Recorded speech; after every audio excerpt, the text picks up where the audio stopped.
ABC, it's Dave here again.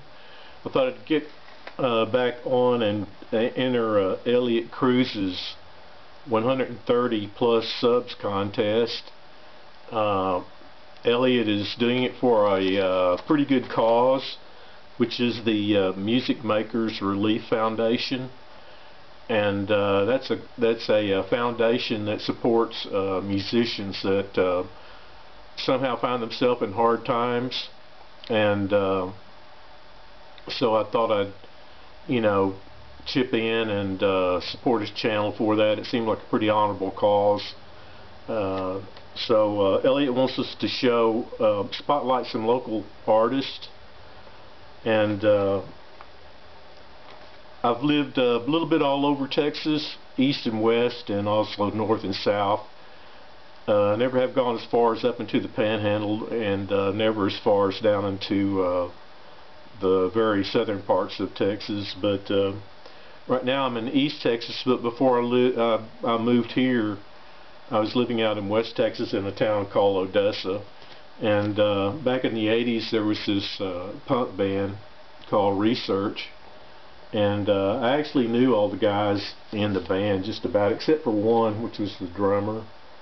But you had Bill Robinson played lead guitar, Ronnie Rogers played drums, although they replaced him with another drummer for whatever reason, and David Rudd sang and played a little bit of synthesizer, and Burt Martin played bass. But at any rate, they were just a bunch of local guys. They were a couple of years younger than me, and started this band up and released this one album called Research, and it has typical kind of punk type stuff, new wave a little bit. I have there's a number down here, 63 of the pressings, I guess you could say. But it's got songs on here like Hub City Blues, Black Hole Twist, which is actually a pretty good song. All the songs are pretty well done. Missing Persons File, Cappuccino de Rasta, Get a Grip, Elvis Was, No Real Tomatoes, Freedom, and some other songs are on it as well. So they were a band out of Odessa. It was also recorded on over in Midland, actually. Came with this little printout sheet here. As you can see, right down here, was recorded on No Mountain Recordings over in Midland, Texas. Midland is sort of a sister city, about 15 miles away from Odessa, so it's both the cities they're close together, which was always nice. I had friends in both of the cities. But it was recorded at No Mountain Recordings, which is really a apropos name for a recording studio out there, because it was all really flat out there geographically. The landscape was flat. They used to refer to it also as like having big skies, because it was so flat that the skies were just, big. Here's another one. This is the late great Daniel Johnston, discovered, covered. I didn't live in Austin long, but I lived there long enough to learn a few of the landscape spots, or the well-known places in Austin. Of course, there's the university and everything. It kind of tuned into the life there and what have you. But this is a 2 CD set. It comes with a little booklet here that just has some text about Daniel Johnston and everything. Now, by the time he got to be popular, I had already moved from there. There's some of his artwork. He was also an artist. Now, Daniel Johnston died last year, but here's some more of his artwork. This happens to be a 2 CD set, and what this is one of the CDs is some of his songs that are done by other bands, and while the second CD is sort of like a compilation of his own songs. And this would be a good one to get if you enjoy like some of the other artists on here is Teenage Fan Club. You have Gordon Gano does a song on here of his, which I think was a guy out of the Violent Femmes, so I'm not real sure. You have Death Cab for Cutie. You have a song on here by Beck, The Flaming Lips, Mercury Rev, and so on and so forth. Tom Waits does a song of his called King Kong. And then the second disc down here is just all the songs done by Daniel Johnston in his own way and everything.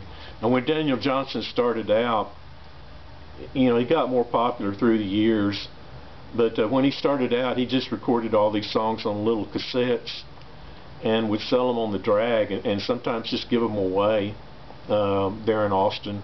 The drag runs alongside the university, and generally, at least on the weekends, and they may do it sometimes on weekdays too, like they would allow vendors to sell homemade items, you know, whether, you know, tie-dye t-shirts, or, you know, they may sell you know, candles and all kind of things like that. And evidently Daniel Johnston would walk up and down the drag and sometimes give away his cassettes to people and sell them real cheap. And so it was like a really low budget type affair with him. This is a picture of him like in his later years, you know, sometimes right before he died. But he started out when he was like, I don't know, 24, 25 years old, something like that. But yeah, it's called The Late Great Daniel Johnston. Discovered Covered. Then Elliot wants us to show some stuff that is outside your wheelhouse or not your usual thing. And I think the way I'm going to do this is because like I don't like opera. Generally, if I don't like something, I just don't buy it. You know, I have a pretty good wheelhouse. I like a little bit of everything. Although, rather than to be too negative about it, I'll just show a few things and talk about them. But like, if I know I don't like it, like opera, I just don't buy it. You know, the same thing holds true for say, you know, death metal or something like that. You can listen to this stuff these days and kind of gauge whether you like it or not. But I think the way I'm going to handle it is like this. Like I may buy this is a band known as PFM. They're an Italian band, and Premiata for Neria Marconi. And I do like the band. I have several of their CDs, and I have one of their live pieces of music on album, vinyl. But I like this album a lot. But that was their first album. This is their second album. Actually, really nice album covers too. But I never really could get into this second album by them, even though I like them as a band. You know, like all bands, you may like the majority of their stuff. There's always maybe one or two albums that you don't particularly care for by them. And it may just be that I haven't heard this album enough, but you know, give it time, you know, and I may like it. Same thing goes for Gong. Gong is a British band, kind of they started out, here's Shamal. They started out though like this, which is Angel's Eggs, which is kind of a psychedelic British band. But and then they later kind of went into this jazz phase. They kind of had two phases, and I like these two albums really well. But then I bought You, and You's supposed to be a really good album. I just haven't quite gotten into it yet.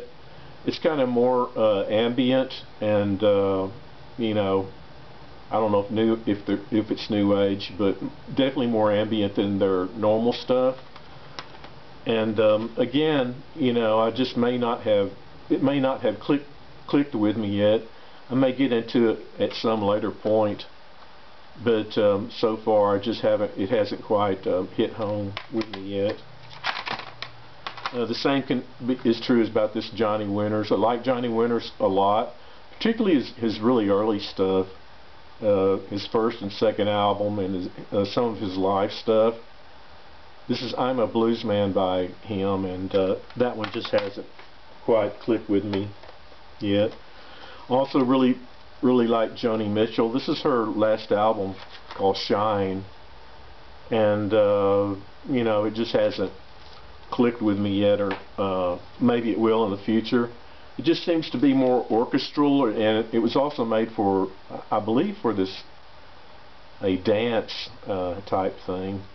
So maybe that will click with me at some later point. Here's Return to Forever's Romantic Warrior. A lot of people swear by this album, and I like it okay, but I really prefer Return to Forever's earlier stuff with Flora Pluram, the singer. And even though I like Chick Corea and some of the people on here, I don't really care for it. It just kind of has a dated sound to me, and I prefer some of their other stuff to this. Again, I may listen to this and get into it real heavily at some time. And then he wanted to show some music with best dressed excuse me, people on it, well dressed people. This is a blues album, Riding with the King. You got Eric Clapton in the front seat, and you got B.B. King in the back seat with their guitars. This is a Harry Nilsson greatest hits package, dressing pretty dapperly there. You have Tijuana Brass, all dressed up. This is, I don't know, their third or fourth or fifth album, something like that. Anyway, picked up this album a long time ago. It has a song on it, This Guy's in Love with You. And then there's also, he covers some covers. There's Monday Monday on here, and some other songs, but at one time, This Guy's in Love with You, which is a vocal song, which was unusual for Tijuana Brass. I believe Herb Alpert sang the song, and it was a hit on the radio way back when. And yeah, I've always liked that song and the album as well. Here's one that you don't normally think of as being well dressed. This is The Pleasure Principle by Gary Newman. He had a hit on the radio way back when in the 80s called Cars, and it's kind of a synthesizer, synth pop album. Here's a couple of well-dressed guys. It's the Best of the Smothers Brothers, Sibling Rivalry. Of course, it's comedy, skits and everything, along with some music. And I always used to watch the Smothers Brothers way back then, and always really enjoyed them. And this has some of their best music and skits on it. This is a best of B.B. King, dressed up right there. And Moon River. Andy Williams used to have a show on TV too, and my mother and older sister always used to watch it, and I got to where I gave me an appreciation for stuff like this, and you know, some of the older talent around at that time. Then Elliot wants us to show an autograph album, which I don't have. Now, if you want to enter the contest, you can. Elliot said that, you know, you don't have to, you know, make up your own thing if you want to, or, you know, he's real loose with, you know, anybody that wants to join in. But he said, show your an autographed album, and I've always lived in sort of mid-sized cities or small cities, and just don't have any music per se that's autographed. But I'll kind of make this up my own way. Way back when, I always used to go to these Dallas Fantasy Fairs, which were fanish things, science fiction and comic books. And this one was way back in 1992, and you have all sorts of people that were there. This is a guest list over here. You had all these guests there, along with the more guests, like right here. And as you can see, this is Butch Patrick. He used to be the young kid on the Munsters.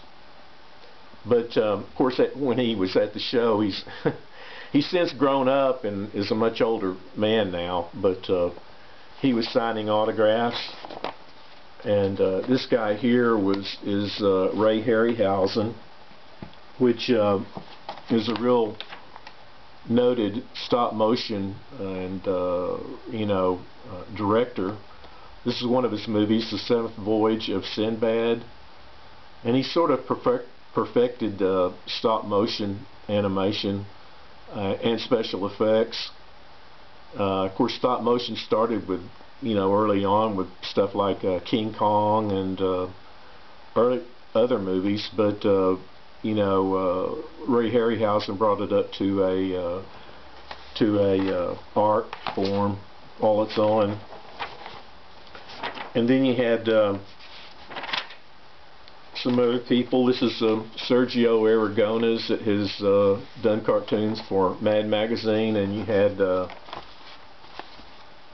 this guy down here is Harvey Kurtzman, excuse me, which is this guy here, My Life as a Cartoonist. He also used to, I believe he used to work for Mad, and then he started doing some stuff for DC Magazine that is noted for Superman and Batman, and he's worked a little bit all over, and also for EC Magazine or EC Comics.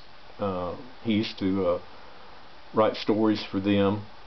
So yeah, Harvey Kurtzman. And I'll just show a few of these real quick. These are some of the other guests that are there. Steve Bissetts was there. He was the artist for Swamp Thing when the British author Alan Moore was on the writing the stories. The Hernandez brothers. This is a Love and Rockets sketchbook that I like picking up sketchbooks from time to time. I do a little bit of art myself, and so I like this kind of thing. I also have some of their comic books that they made too, in graphic novel format. Daniel Klaus was there. This is his graphic novel called Wilson, which they made into a movie, which is actually pretty funny. It's got Michael Keaton in it. I believe it was Michael Keaton that plays the main character Wilson here. No, it was not Michael Keaton. It was oh golly, I'm not going to be able to think of his name, but you can look up the word Wilson on it and look up the movie. Well-known actor, and now it's evading me right now. But anyway, they made it into a movie. It was a pretty good movie. I know it had Laura Dern in it, and Woody Harrelson is who I'm thinking of. But actually a pretty slice of life movie, sort of funny in parts. But yeah, this is where that came from. It also had Al Williamson in it, and Al Williamson kind of got real popular from doing some of the Star Wars stuff in strip form in some of the newspapers. And I always liked Al Williamson.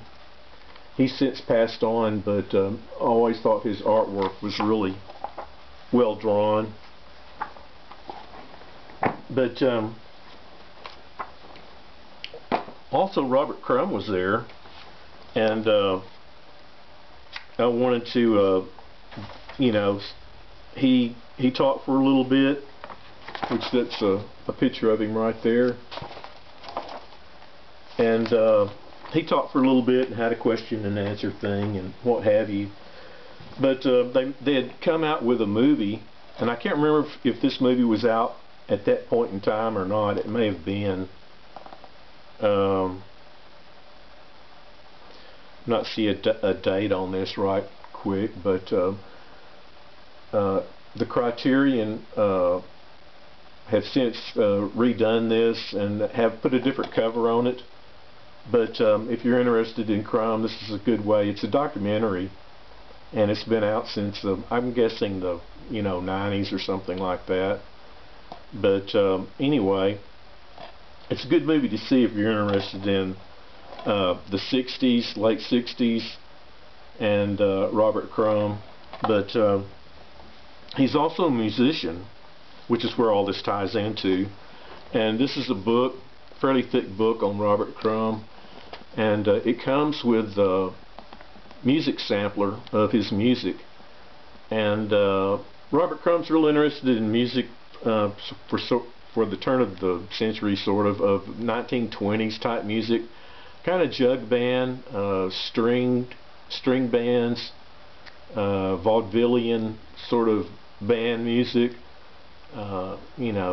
French type music, which is where he lives now. He lives over in France, or he did last time I read anything up on him. But this book just kind of talks some about Crumb, and shows a lot of artwork, of course, by him. That's him as a early guy. I believe he grew up in somewhere up in the Ohio area, if I'm not mistaken. It's been a while since I've read this or watched that movie. But I had these cards here, trading cards, I guess is what they were called way back when. Hero of the Blues, and he also did a different set of trading cards on pioneers of Western music, which I don't have. I would like to have them, though. These are probably still available. You might be able to find them on the web somewhere, maybe eBay or something like that. But it's a set of 36 cards, and like here's these are of different blues musicians. This is Curly Weaver and Fred McMullen, some fairly obscure, I've never heard of them, blues artist. And this is the type thing that he would be into. Leroy Carr and Scrapper Blackwell, right there. And the same thing for his, here's J. Bird Coleman, like that. But what I did was have him autograph the inside cover of the box here, like that. And as you can see, his signature right there, Dallas, Texas, 1992. Of course, his name. And you can see his signature is real, clear and well done signature. More easy to read than what mine would be by far. But yeah, it was interesting to meet him. Kind of a little bit. He could be a little bit honoring and a little bit, which I think is part of his personality. He's a little bit, I don't know how to describe him. A little bit curmudgeonly, a little bit of a curmudgeon, or he was at the time. He might be a little bit more eased up on some of that by now. But he is sort of a recluse, I guess you could say, and is not really in tune with modern times. He sort of reminisces about older times, but that's just a part of who he is. But at any rate, I just wanted to show this autograph that I had got with him, and he was real interesting to listen to and talk, and talking about the old days of living in San Francisco, and drawing for Zap magazine, and he started out doing cartoons in the Ohio area up in there with the American Greeting Cards Company, but eventually he moved west to the San Francisco area, got involved with cartooning up there, and he did is noted for that Keep on Trucking cartoon, and Fritz the Cat, they made an animated feature out of that. So anyway, yeah, Robert Crumb, Elliot. I wanted to come on here, and I thought that was a pretty worthy cause, as Music Makers Relief Foundation. And anybody else that wants to contribute, you may do so. It's good until March the 1st. And so that would be my contribution, and hope everybody is having a good new year and everything, and is doing some good crate digging out there. So yeah, I will let you go. We'll talk to you later.